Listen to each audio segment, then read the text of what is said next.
Hi Sagittarius, thank you so much for joining me today. I hope that you are doing well. This reading is for any sun, moon, or rising Sagittarius sign. We will take a look at the cards. We'll get a sense of the awareness for the week, guidance, and possible outcomes. I'll also choose a couple of oracle cards for additional information. So let's just go ahead and get started with your reading. Okay, so we have the Hierophant, Major Arcana, and we have the Knight of Swords in terms of your awareness. So the Hierophant, looks like we have a pope here on his chair, making a blessing, having his disciples, teaching and informing the group that decides to follow this religious figure. So a Hierophant can be someone who is a leader within a group, educational, government, religious, whatever it may be, someone who has knowledge and who imparts knowledge. And more often than not, it's the code or the rules or society's traditions or conventions for that particular group. So when we see the Hierophant, we're thinking of someone with experience, with knowledge, that can either act as a guide or counsel, or can be a focus for you this week on these conventions of society, the traditions, marriage, going to school, following a certain path. Sometimes it's tricky trying to fit in to the norm and the path that is expected. And other times we have to try to figure out how we're going to fit, or if we're going to break free of the expectations of a group to follow our own course and to chart really our own way that is an individualized way. So we have some thinking here that, the Hierophant would have maybe giving you the dogma or the doctrine of, work hard, sacrifice, put your head down, and you'll have reward in life. Eventually you'll get your success. And so some may break free of that thinking and may choose to break free of that thinking. So this week is a week where the idea of traditions and values and the group ideal comes into play for you.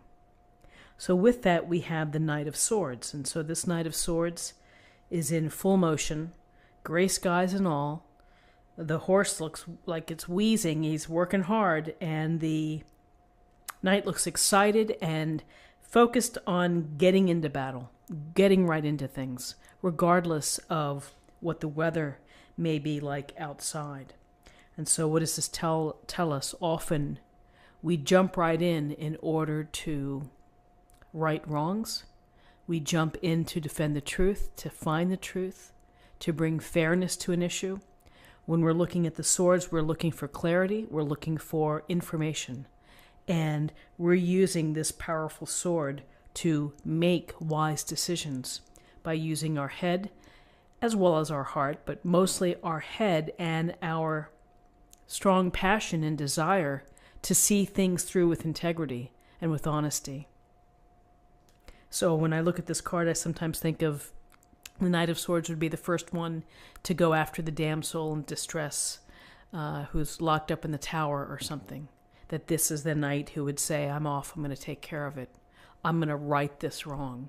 So you may find yourself in a situation, and perhaps it's related to conventions, expectations, rules of society and whatnot, where you are having to kind of figure out what's the right move here. What's the just move, the most truthful move.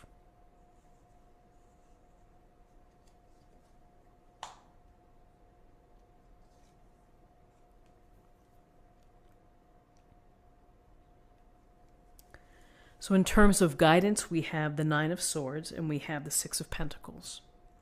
So the Nine of Swords looks like the person here sitting up in bed, head in hands, worry, sleeplessness, stress, feeling guilty, feeling uncertain. It's enough to keep you up at night, and perhaps it's just so many thoughts that are shuffling through your head that it's hard to sleep, it's hard to find peace. And so this can be exhausting, it can be tiring, it can be the result of a lot of thinking and things going on in your life this week, that you have to deal with this, that you feel that there's something out there that's keeping you up at night. It's the worry is significant.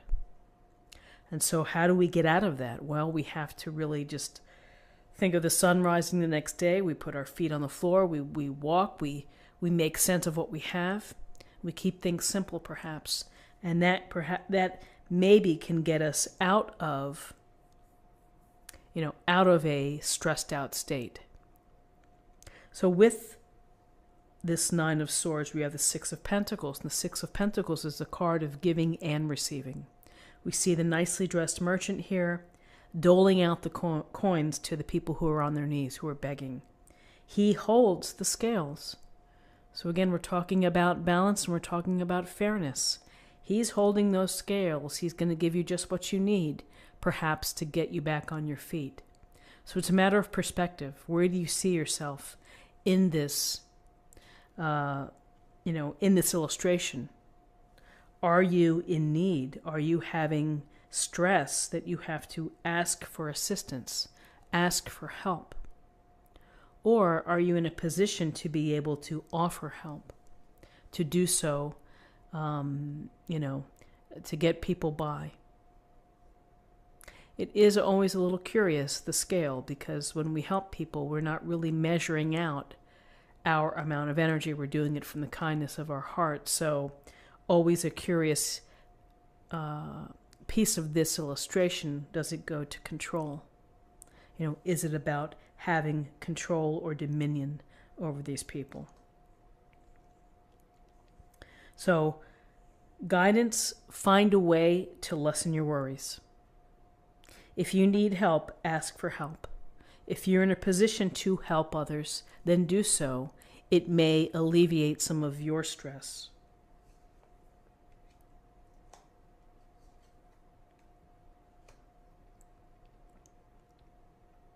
So in terms of possible outcomes, we have the Queen of Pentacles and we have the Magician, Major Arcana. So the Queen of Pentacles is a motherly type of energy, connected to earth, finds abundance in earth, is resourceful, careful, loving, and compassionate, reaching out to those who are in need and not having to be asked, probably more than likely, and particularly if it's a loved one or family member. This queen is capable of doing great things at home and at the office and volunteer-wise as well. So, she's got her eye here on the pentacle. So while she's helping others, being mindful of others, and being very successful, she's also very resourceful, and she knows how to stretch a dollar. She knows how to shop for a bargain.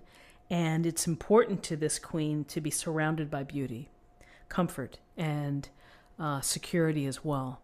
So this week may be a week where you do something to beautify your home, or you make a home improvement, or you do something to create a little pampering within your life. And maybe that's what you need after having the Nine of Swords and some stress, is that you need some self-care and some treats for yourself that you can do for yourself. Hot tea, maybe staying a little bit longer in bed, or letting family members serve you, something like that. So then we have, with your possible outcome, we have the Magician. And the Magician stands here with his hand raised, with the wand pointed at the sky or the universe or the source. And he really is the lightning rod for creativity, for inspiration. From above, as is below. So what is this? He's channeling the inspiration, the initiative, as if to say, I have this idea, I'm going to bring it to life. I'm going to manifest it. I'm going to create it. So I have everything that I need, and I'm going to rely on my talent, my skill, my training, my experience. Everything that I have in front of me, I can use in order to design my blueprint and in order to take steps. When we see the Magician, we believe in faith, and that's having self-faith. We also know that, there's initiative goes with this Magician. Because if you don't have the initiative to get the plan started, it's simply a dream. It's a possibility. It's potential. And it's unrealized. It only becomes realized when you make the move, when you see things clearly in your head, and when you allow the universe to tell you the blessings that you have, which is the blessings of your talents and the resources in front of you, that you can use these things to create a desired life, a life that you seek, a life that you visualize. So, what do we see? We see this week some big ideas with the Magician and with the Hierophant, which is the traditional structure where we either need support from someone who's an elder or a respected, experienced person from a group that you trust, or are you thinking of how you fit in and maybe you don't fit in a certain path, into doing what's right, maybe looking for the truth within a situation. That truth may keep you up at night, or concerns may keep you up at night. You may need to have and ask for help. You may be in a position to help. And here's this loving energy of the Queen, thoughtful, kind, considerate, compassionate, but also likes nice things and is going to work hard in order to achieve them and to create a comfortable environment. And then nicely, we see the Magician, which is, you go through a lot of growth as a person, and then you realize that you really do hold the key and that you have to design what you want to do. So let's get a little more information from the Oracle cards, and this will be an affirmation for the week.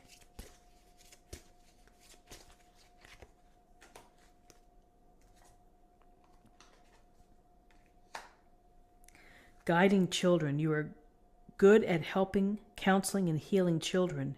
Use your skills to help children now.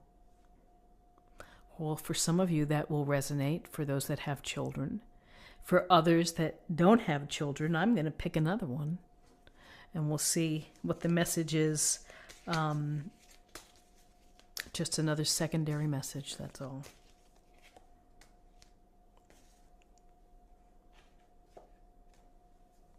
Inner goddess, Aphrodite. Awaken the goddess within you through dance, self-care, and appreciating your divinity. Self-care with the Queen of Pentacles. Treating yourself, not skimping on comfort. And then finally, let's choose a card for love.